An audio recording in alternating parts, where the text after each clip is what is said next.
नमस्कार दोस्तों, आज भारतीय वायुसेना की रणनीति से जुड़ी एक बड़ी खबर सामने आई है। रक्षा सचिव ने रूसी SU-57 स्टील्थ विमान की खरीद को लेकर सफाई दे दी है। भारत ने फिलहाल इस विमान को खरीदने का विचार खारिज कर दिया है और अपना पूरा ध्यान मौजूदा SU-30 MKI के बेड़े को सुपर सुखोई में अपग्रेड करने पर केंद्रित कर दिया है। आइए अब जानते हैं कि आखिर इस फैसले के पीछे क्या वजह है और ये क्यों भारत के लिए गेम चेंजर साबित हो सकता है। दरअसल पिछले कुछ समय से रूस भारत को SU-57 का संयुक्त उत्पादन और तकनीकी हस्तांतरण का प्रस्ताव दे रहा था। रक्षा सचिव का कहना है कि भारतीय वायुसेना की रीढ़ SU-30 MKI ही है और अभी इसे अपग्रेड करना सबसे बड़ी प्राथमिकता है। सुपर सुखोई अपग्रेड के तहत लगभग 260 SU-30 MKI विमानों को आधुनिक बनाया जाएगा। इसमें स्वदेशी विरूपक्ष AESA रडार लगेगा जो गैलियम नाइट्राइड तकनीक पर आधारित है और दुश्मन के विमानों को 210 किलोमीटर दूर से ट्रैक कर सकता है। इसके अलावा नए AI आधारित एवियोनिक्स और शक्तिशाली AL-41 इंजन भी लगाए जाएंगे, जिससे ये विमान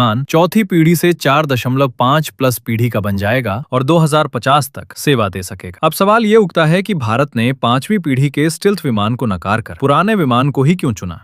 इसके पीछे 3 बड़ी वजहें। पहला, आत्मनिर्भर भारत का मिशन। भारत चाहता है कि उसके पास अपनी स्वदेशी तकनीक हो, न कि वो विदेशी आयात पर निर्भर रहे। दूसरा, रणनीतिक स्वायत्तता। अमेरिकी F-35 की तरह SU-57 पर भी भविष्य में प्रतिबंधों या स्पेयर पार्ट्स की किल्लत का खतरा रहता है। इसलिए भारत ने अपने बेड़े को ही अपग्रेड करने का फैसला किया ताकि किसी पर निर्भर न रहना पड़े। तीसरा और सबसे महत्वपूर्ण, लागत।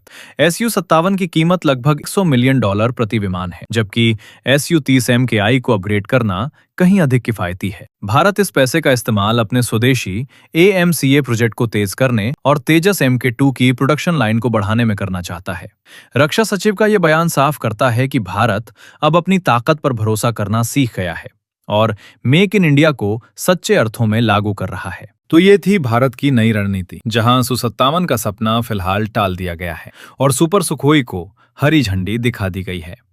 ये फैसला न केवल आर्थिक रूप से समझदारी है, बल्कि भविष्य के युद्धों के लिए खुद को तैयार करने का एक मजबूत कदम भी है। क्या आपको लगता है कि SU-30 MKI का ये अपग्रेड पाकिस्तान और चीन की चुनौतियों का जवाब देने के लिए काफी है? तो दोस्तों, ऐसी ही खबरों के लिए बने रहें हमारे साथ। धन्यवाद।